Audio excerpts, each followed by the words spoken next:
Halo kawan-kawan, Assalamualaikum. Selamat datang kembali di film Adrenalin.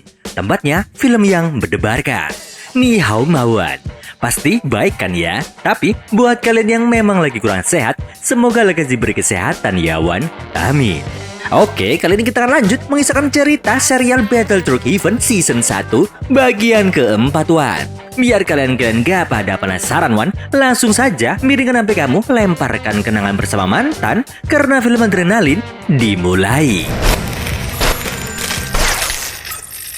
我家人机关好厉害，知道的挺多呀。今日一见，果真如此。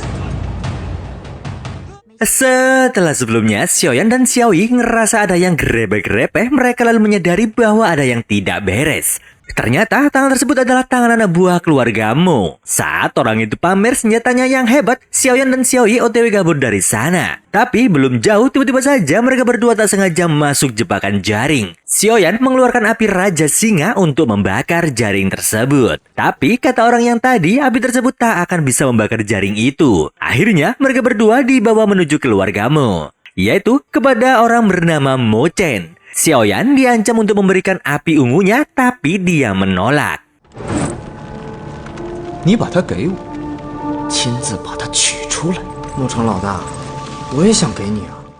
Beberapa waktu kemudian, Mo Chen dipanggil oleh Fan Lao. Dan ternyata keluarga Mo ini bekerja untuk sekte darah dan juga klan Aula Jiwa. Mo Chen didesak untuk cepat-cepat menghabisi suku ular. Sedangkan di tempat berbeda, Xiaoyan berhasil melumpuhkan penjaga keluarga Mo yang ternyata hanya boneka sihir. Meskipun api Raja Singa tak bisa membakar rantai yang membelenggu Xiaoyan, akan tetapi api biru tulang es bisa melelehkannya. Mereka berdua lalu kabur terbang menuju jalur rahasia suku ular.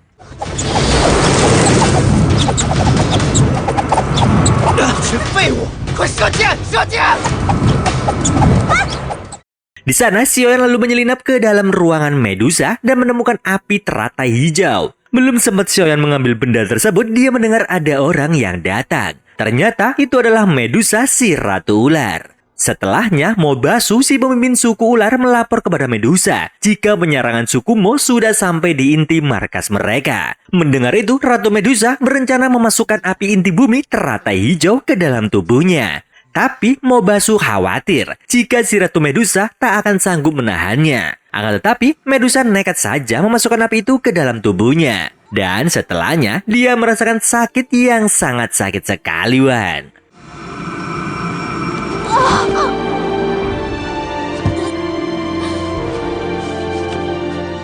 Tiba-tiba, Xiaoyan muncul dan mengutarakan niatnya untuk mengambil api tersebut. Medusa yang teler akibat gak kuat langsung gak bisa ngomong dan berubah menjadi ular lalu meninggalkan api itu.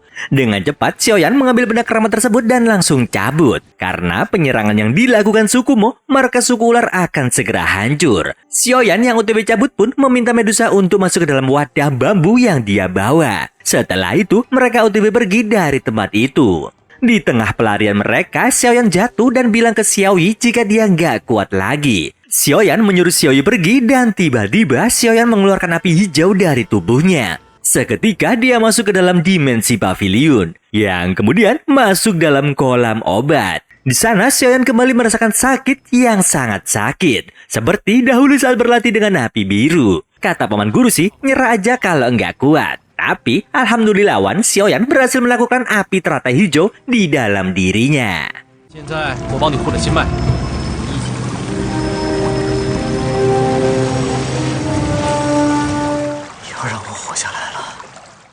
Kemudian Xiaoyan OTW ke klan Naran untuk menyembuhkan Naranji. Setelah Naranji sembuh, dia jadi curiga jika orang yang menyembuhkan dirinya itu adalah orang dari Aula Jiwa. Kata Naranji, dia lebih baik koit jika yang menyembuhkannya adalah orang dari Aula Jiwa. Pernyataan Naranji itu membuat Xiaoyan senang karena hal tersebut sejalan dengannya. Xiaoyan meyakinkan Naranji jika dia berada di sisi yang sama dengan dirinya, bukan dari klan Aula Jiwa. Malam harinya, sebelum istirahat, Fan Lao hadir di hadapan Xiaoyan. Dia memperingatkan Xiaoyan yang telah ikut campur dengan banyak hal yang berhubungan dengan klan Aula Jiwa. Lalu, kepala sekolah tiba-tiba datang dan memberitahukan bahwa Naranji kembali terkena parasit darah. Kepala sekolah curiga jika ada orang dalam di balik keracunan yang dialami oleh Naranji. Karena semua makanan di sana disediakan dan disiapkan oleh ketiga anaknya. Kepala sekolah juga bilang jika Naranji tak mau disembuhkan lagi oleh siapapun. 刚才纳兰杰病情突然发作，又发现任何异常。 Sementara itu, Naranji mengangkat cucu kesayangannya yaitu Naran Yaran. Sebagai tetua di klan Naran, Naranji berpesan kepada Yaran jika ayahnya adalah orang yang lemah. Sedangkan kedua paman Yaran merupakan orang jahat yang gak bisa dipercaya, Wan. Naranji juga memberitahukan sesuatu yang sangat rahasia kepada Yaran. Kemudian ketika putra Naranji dipanggil masuk untuk mengumumkan jika Yaran adalah penerusnya. Seketika itu, kedua paman Yaran langsung gak terima dan seakan memberontak. Tapi Naranji langsung aja memanggil 8 penjaga elitnya untuk dia baiat sebagai penjaga khusus cucunya. Akhirnya dia menyuruh ketiga putranya untuk pergi dan menyuruh Yaran menemaninya yang sedang meregang nyawa. Setelah itu upacara meninggalnya Naranji digelar, tapi dihiasi dengan konflik paman Yaran yang ingin merebut kekuasaan Yaran. Beruntungnya ada seorang dari kekaisaran yang bernama Yilan yang merupakan putra mahkota dari kerajaan Choyun datang melayat. Setelah memberikan penghormatan, Yelan membacakan titah palsu dari sang raja, yaitu dia setuju jika Yaran sebagai pewaris tahta klan Naran. Saat Yelan hendak pergi, dia ngomong jika akan menemui Yaran lagi. Yaran pun melihat titah dari sang raja yang ternyata kosong, Wan. 过几天我有事找你。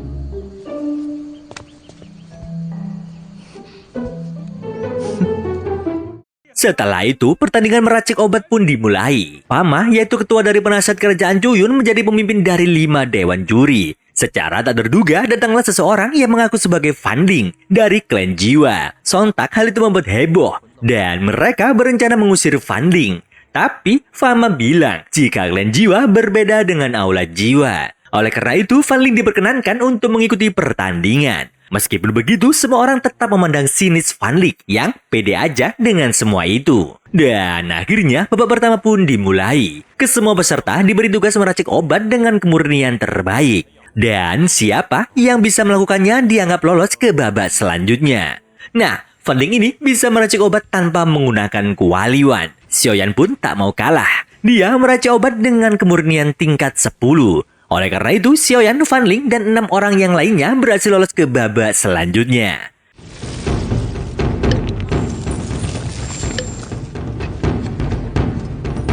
Jianan学院萧炎。 Malam harinya, Han ngegibah Fanling yang berani-beraninya ikut di dalam kompetisi meracik obat. Xiaoer lalu ngejelasin bahwa klan Jiwa berbeda dengan aula Jiwa. Klan aula Jiwa adalah organisasi penjahat, sedangkan klan Jiwa tak beda jauh dengan klan-klan yang lain. Sementara itu, Xiaoyan tengah mempersiapkan diri untuk babak selanjutnya. Dia pergi ke dimensi pavilion untuk meminjam kuali sakti karena kuali miliknya tak bisa menahan panas api ungu Raja Singa. Di saat menerima kuali dari paman guru, Xiaoyan meremehkan benda itu karena kelihatan tua dan jelek. Tapi saat dalam kompetisi barulah Xiaoyan tahu jika kuali itu sangat bagus karena banyak guru dan dewan juri yang memujinya. Di dalam babak kedua itu, peserta diberi tugas untuk membuat obat dari bahan yang solid atau padat. Banyak peserta berguguran karena kehabisan ki di dalam memasak obat itu. Dan tinggallah Xiaoyan dan Fanling yang masih kuat memasak obat tersebut. Namun, di tengah pembuatan obat, kuali Xiaoyan tiba-tiba saja meledak. Karena waktu sudah mepet, Xiaoyan meniru cara Fanling di dalam memasak obat, yaitu dengan dimasak langsung dengan tenaga dalamnya. Sebelum waktu habis, Fanling berhasil menyelesaikan obat racikannya dan nyengir ke Xiaoyan. Merasa tak mau kalah, Xiaoyan melakukan manuver dan juga menyelesaikan tugas membuat obat sebelum waktu usai.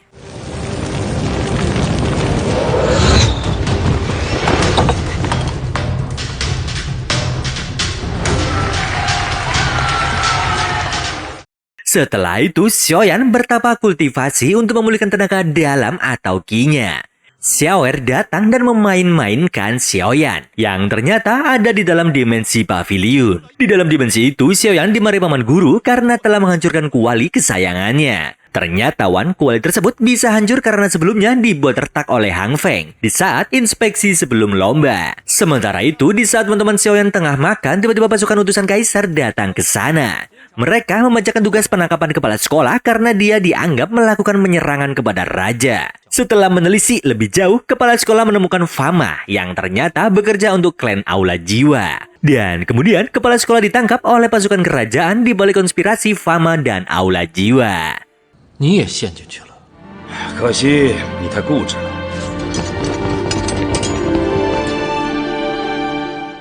Di saat pertandingan terakhir dimulai, Fama dan kepala sekolah tak hadir dan hanya menyisakan 3 orang dewan juri. Di babak ketiga ini sangat ekstrim sekali, Wan. Di mana tugas mereka adalah meracik racun yang mana setelah selesai mereka harus meminum racun dari lawannya. Dan peserta yang bisa menawarkan racun itu akan dianggap sebagai pemenangnya. Akhirnya mereka berdua meracik racun mereka masing-masing. Setelah selesai, Xiaoyan meminum racun Fan Ling. Begitu juga sebaliknya. Penonton sangat tegang. Yang di sana ada Xiaoyi yang dibantu Xiaoer masuk ke sana.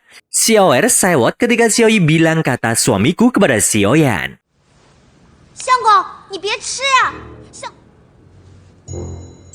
轩儿妹妹，你看着我干嘛呀？ Oke, pindah ke pesertawan. Di sini Xiaoyan kesakitan banget karena racun Fan Ling yang sangat keras. Tapi berbeda dengan Fan Ling yang terlihat biasa-biasa saja. Tapi kemudian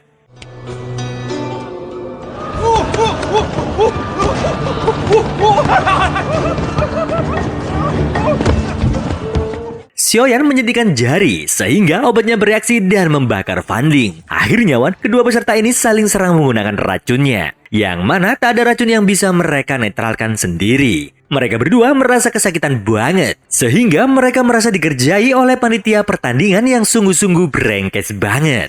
Mereka lalu janjikan untuk menyerah bareng-bareng, Wan. Tapi karena mereka was-was takut lawannya bohong, maka mereka gak jadi melakukan hal tersebut. Tapi mereka menemukan solusi, yaitu sama-sama mengangkat bendera putih yang berarti mereka menyerah bersama. Keadaan menegangkan tersebut usai dan tak ada pemenang di dalam pertandingan itu.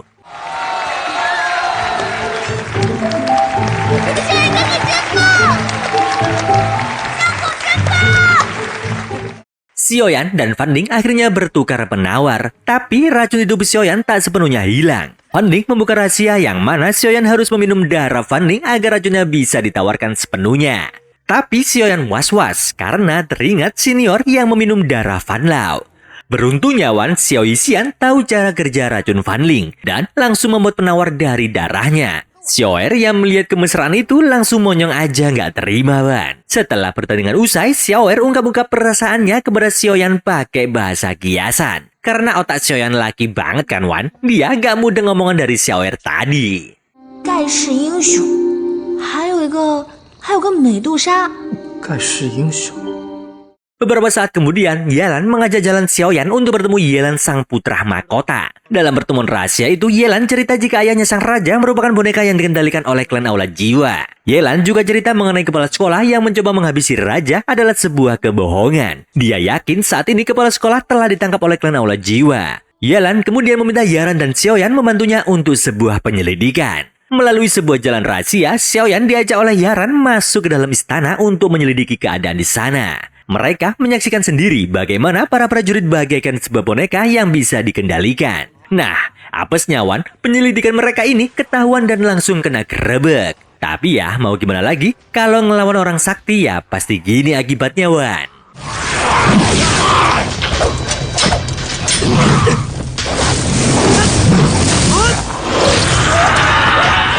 Mereka berdua pun berhasil kabur dari kerajaan. Tapi tiba-tiba Xiaoyan menawan Yaran. Karena dia curiga Yaran punya agenda tersembunyi yang sedang dia jalani. Yaran akhirnya mengaku bahwa dia punya rencana khusus. Yang diberitahukan kakeknya yaitu Naranji. Tapi Yaran meyakinkan bahwa dia bukanlah anggota dari klan Aula Jiwa. Sementara itu di dalam istana, kepala sekolah disandra oleh Fama yang menyuruhnya menuruti perintahnya. Dia juga menghadirkan Naranji yang kemarin sudah modiar untuk menghadapnya. Naranji terlihat seperti boneka yang mau melakukan apa saja. Melihat hal itu, kepala sekolah seakan tak percaya.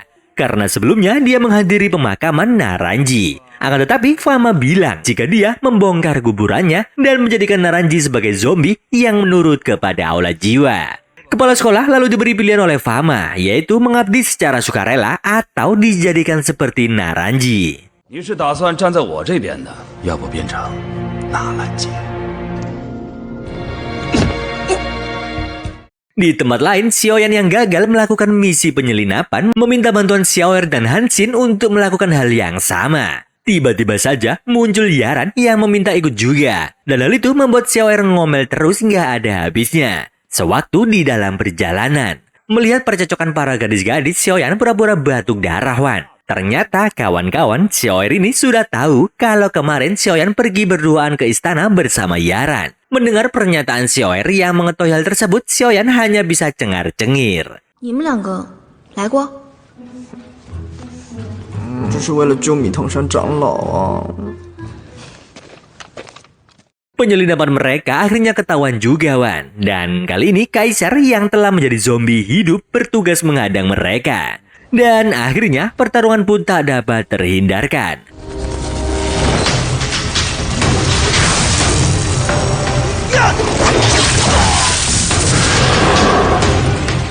Setelah Xiaoyan bisa menumbangkan sang raja, terlihat jiwa Fan Lao keluar dari tubuh raja. Yaran kemudian mengambil tindakan dengan langsung mencabut benda sakral berupa gio dari tubuh raja.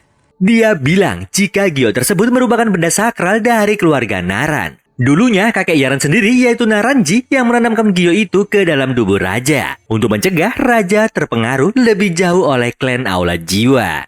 Dengan benda itu, akhirnya Raja bisa tersadar. Raja lalu bilang untuk memilih hari di mana dia akan menyerahkan kekuasaannya kepada putra mahkota, yaitu Yelan. Dia berterima kasih banget sudah diselamatkan dan berencana akan melakukan penyelidikan kepada istana. Mengapa kok bisa kemasukan klan Aula Jiwa? Untuk itu, istana akan ditutup sementara waktu. 出云帝国宰相纳兰嫣然 要查清宫内魂殿的事。 Setelah dari istana, Xiaoyan pergi menemui paman guru. Dia bercerita, jika pedang kotaknya mengeluarkan aura merah di saat terkena percikan darah Fan Lao dari darah kaisar. Setelah menelitinya, paman guru melarang Xiaoyan menggunakan pedang itu kembali karena pedang itu merupakan pedang menghancur jiwa yang dulu dipakai pemimpin Aula Jiwa. Jika tetap memakainya, Xiaoyan akan jadi haus darah. Akan tetapi, Xiaoyan tetap ngeyel untuk memakai benda tersebut. 这是魂灭生的武器。 你以后不要再用了。你如果再继续用下去，它会影响你的心智。我想一直用下去。 Sementara itu di kediaman klan Naran, Yaran menginterogasi kedua pamannya. Dia mendesak pamannya untuk berbicara, di mana merekalah yang telah meracuni kakek Naranji dengan parasit darah. Kedua pamannya ini menyembunyikan sikap siap menyerang di depan Yaran yang tengah bersedih. Tapi Yaran kemudian memanggil 8 penjaga elit untuk mengepung kedua pamannya. Dia menyuruh pamannya mengakui kesalahannya dan menghancurkan ilmu sakti mereka, supaya Yaran bisa memaafkan dan mengampuni mereka. Setelah itu, ayah Yaran muncul untuk mengabarkan bahwa paman Yaran sudah mengakui kesalahannya. Dia ngasih saran ke Yaran untuk tak usah menghancurkan ki mereka. Mungkin diasingkan adalah jalan yang terbaik. Tapi Yaran sungguh ganas. Dia menyuruh 8 penjaga elit untuk menghabisi kedua paman serta keluarga mereka. Setelah mereka mengakui dosa mereka, Yaran cerita kalau dia melakukan itu atas perintah rahasia sang kakek. Mendengar itu, ayah Yaran sangat kecewa kepada anaknya. Karena dia menuruti semua perintah sang kakek. Seolah-olah perkataan kakeknya pasti benar. 心软是治不好家的，爷，他们族人 你爷爷说的都是对的，你也要把我给杀了。 Keesokan harinya, Xiaoyan bertemu dengan 3 pedagang dari suku ular. Xiaoyan ditunjukkan barang berharga. Pertama, yaitu kristal ajaib yang bisa mencegah racun apapun. Yang kedua adalah darah Kirin, yaitu makhluk mitologi Cina gabungan antara jerapah, naga, sapi, ikan, dan singa. Dan khasiatnya adalah mengobati racun Wan. Yang ketiga adalah bunga lili beracun. Dari ketiganya, Xiaoyan sangat tertarik dengan darah Kirin. Akan tetapi para pedagang tiba-tiba memberikan dagangan mereka dan pergi begitu saja. 话说完了，我们走。 Hal aneh barusan Xiaoyan ceritakan kepada Xiaoer sambil menunjukkan bunga lili beracun. Tiba-tiba Medusa yang sembunyi di tabung bambu ingin keluar untuk makan bunga lili tersebut. Dan pada akhirnya Wan, Yelan naik tahta menjadi kaisar kerajaan Cuyun. Dia ngasih hadiah ke Xiaoyan yaitu kuberi 1 permintaan. Xiaoyan gak minta yang aneh-aneh, cukup untuk menemukan kepala sekolah yang sekarang entah di mana dan bagaimana keadaannya. Kemudian Yelan memanggil Fama yang kemudian dia puji-puji, seolah seorang pahlawan. Tapi kemudian dia memberikan titah untuk membersihkan nama kepala sekolah dari tuduhan pembunuhan raja.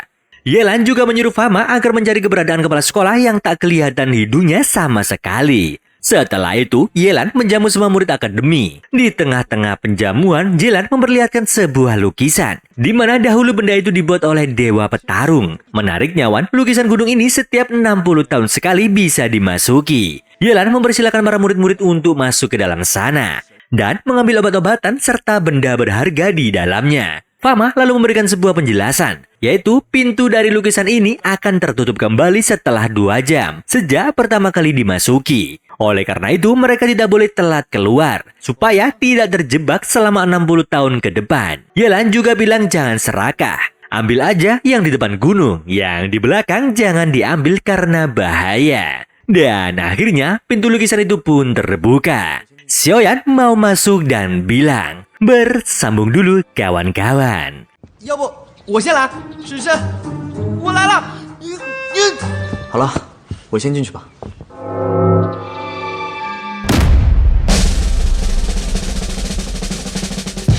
Alhamdulillah Wan, part yang ini udah Maman ceritain.